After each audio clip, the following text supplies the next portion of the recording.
The T24 wedge is grain flow forged 1025 boron.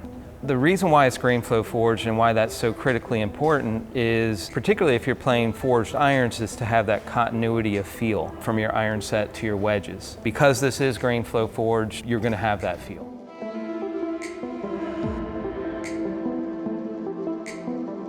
The closer you get to the green, the more you have to be in sync with your wedges. And that requires having the right bounce and having the right grind, because one of the best ways to increase spin is clean contact. And to have clean contact, you need to have the appropriate turf interaction. That's why we have kind of reconfigured our grinds. We've added an additional grind in the kind of lob wedge lofts and did some things with heel relief and toe relief to really kind of help with that turf interaction. The new V grind was definitely something that we felt like was missing within the T22 lineup. The initial thought behind the V grind was really looking at what was in our tour players' bags and what kind of special grinds they had done. And we noticed this kind of popping up a lot. High bounce on the front, or mid to high bounce on the front, and very aggressive toe, heel, and trailing edge relief. And this gives that player who needs a little bit higher bounce a great deal of versatility. Your game is going to have a bounce requirement, right? And a lot of that is driven by angle of attack and hand placement through impact, like how the sole is relative to the ground.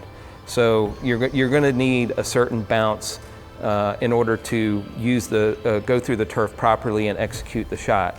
But then you have to decide, like, how much relief do I want?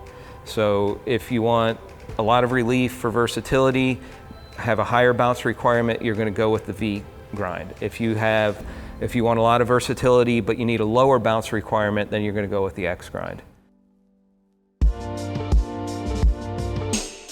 The T24 compared to the T22, there are certain things you can do to make it appear more compact without losing that same face area.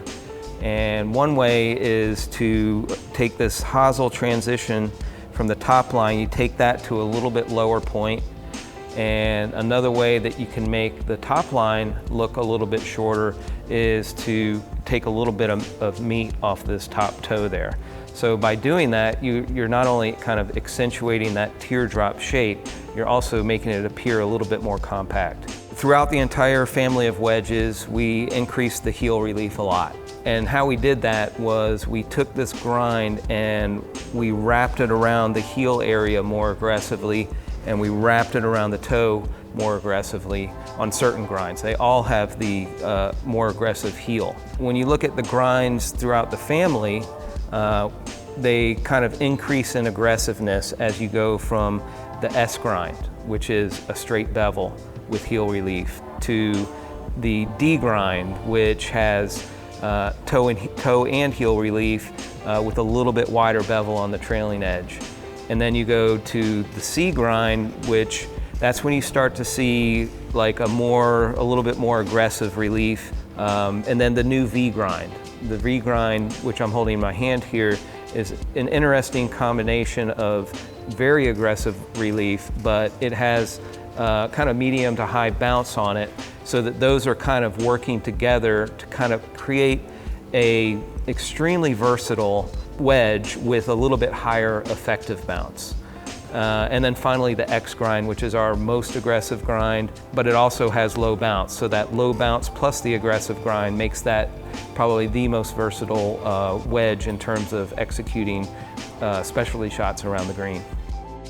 Going all the way back to 2010, the groove rule change, we've always done kind of a loft-specific groove. On the stronger lofts, we have a narrower and deeper groove, which is more suited towards a full swing.